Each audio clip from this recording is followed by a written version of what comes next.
من أهل السنة والجماعة وأمرنا بالاتحاد الأمة وتخليص العقيدة. أشهد أن لا إله إلا الله وحده لا شريك له وأشهد أن محمدا عبده ورسوله صاحب الفضيلة. اللهم صل وسلم وبارك على سيدنا ومولانا محمد صاحب الشفاعة وعلى آله وصحبه ومن تبعهم بإحسان إلى يوم القيامة. أما بعد، فيا عباد الله، أوصيكم ونفسي بتقوى الله فقد فاز المتقون. كما قال الله تعالى في القرآن الكريم: أعوذ بالله من الشيطان الرجيم. بسم الله الرحمن الرحيم. يا أيها الذين آمنوا اتقوا الله حق تقاته ولا تموتن إلا وأنتم مسلمون. صدق الله العظيم. Ma'asyiral hadirin kaum muslimin jamaah Jumat rahimakumullah. Di awal khutbah yang singkat ini, khatib berwasiat kepada kita seluruhnya, marilah senantiasa kita bertakwa kehadiran Allah Subhanahu wa taala, karena mulia atau hinanya seorang hamba tergantung bertakwa atau tidaknya ia kepada Allah Subhanahu wa taala. Adapun judul khutbah yang ingin khatib sampaikan, doa Nabi Allah Ibrahim alaihissalam dalam surah Asy-Syu'ara ayat 83 dan 84. Ma'asyiral hadirin kaum muslimin jamaah Jumat rahimakumullah. Al-Imam Ali bin Abdul Rahman Al-Kalantani dalam kitab Al-Jawharul Mawquf mengutip satu hadis Rasulullah sallallahu alaihi wasallam. Qala Rasulullah sallallahu alaihi wasallam, "Innallaha yuhibbul mulihina bid du'a." Kata Rasulullah sallallahu alaihi wasallam, sesungguhnya Allah sangat mencintai orang-orang yang bersungguh-sungguh ketika berdoa.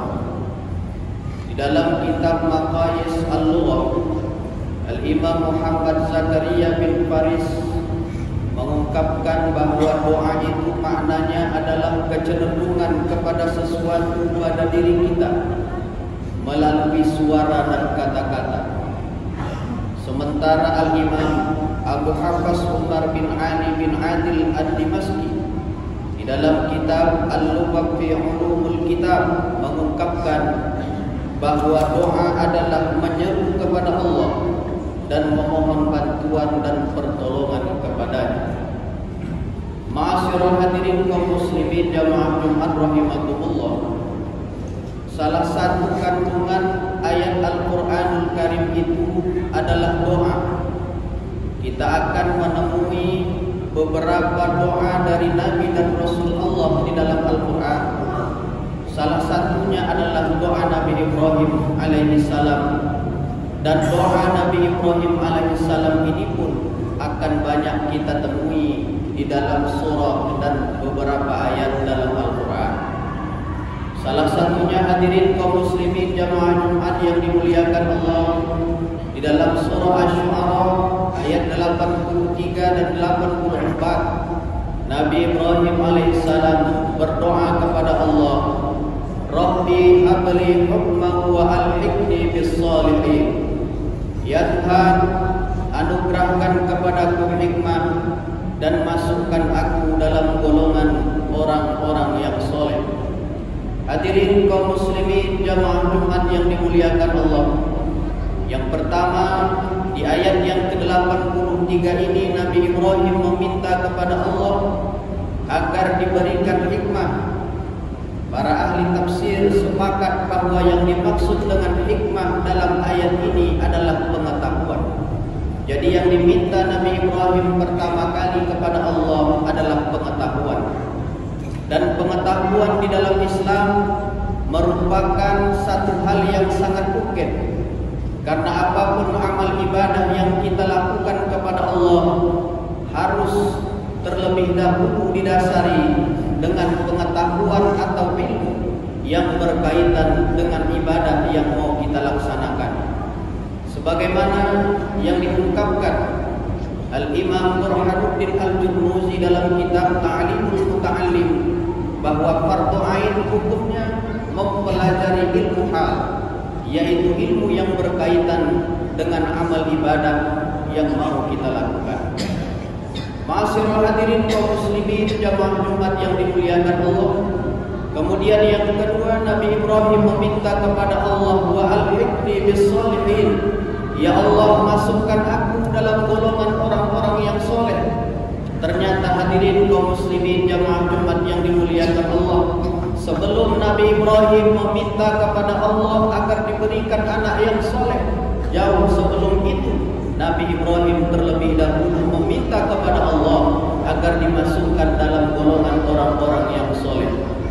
Oleh karena itu hadirin kaum muslimin jamaah Jumat yang dimuliakan Allah, kita sebagai ayah, sebagai kepala keluarga, jika menginginkan anak keturunan kita menjadi anak yang soleh dan soleha, maka kita sebagai seorang ayah terlebih dahulu harus mencontohkan menjadi orang tua yang soleh dan soleha pula.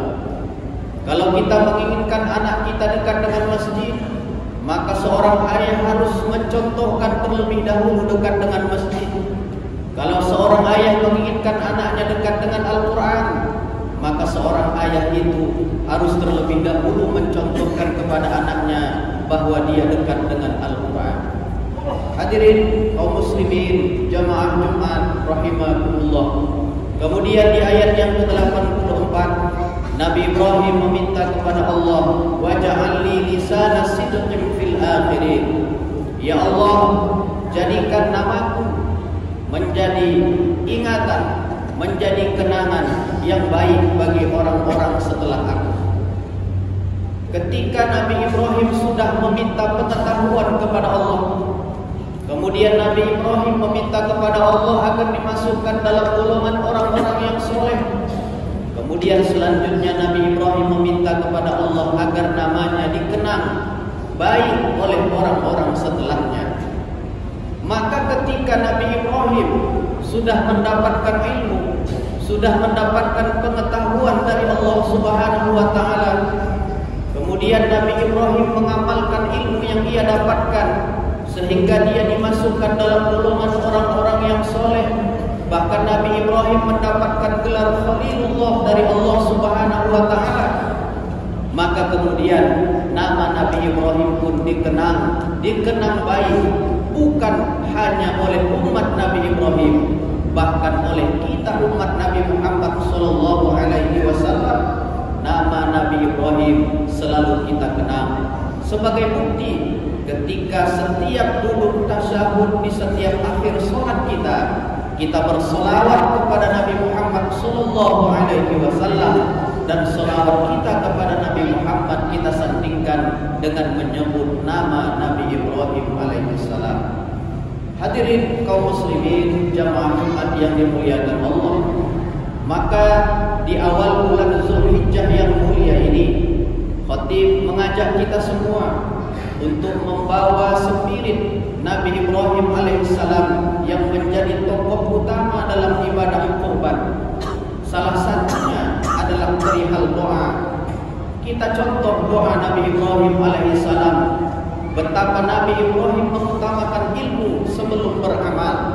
Kemudian dengan ilmu dan amal itu, Nabi Ibrahim kemudian dijadikan Allah Subhanahu wa taala namanya dikenal, bukan hanya oleh umatnya, tapi oleh umat setelah-setelahnya.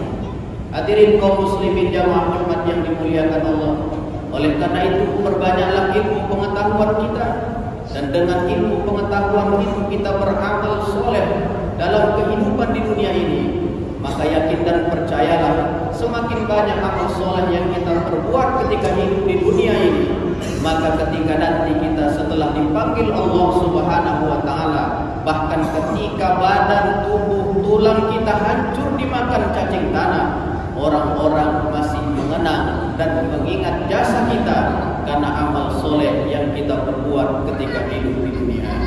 Ma'asyiral hadirin kaum muslimin jamaah Jumat yang dimuliakan Allah, sekedar ini khutbah yang bisa khatib sampaikan dalam kesempatan yang mulia ini mudah-mudahan membawa manfaat bagi kita semua, wabil khusus bagi khatib yang menyampaikannya. Barakallahu li wa lakum fil Qur'anil azim wa nafa'ani wa iyyakum bima fihi minal ayati wa dzikril hakim wa taqabbala minni wa minkum tilawatan innahu huwal ghafurur rahim.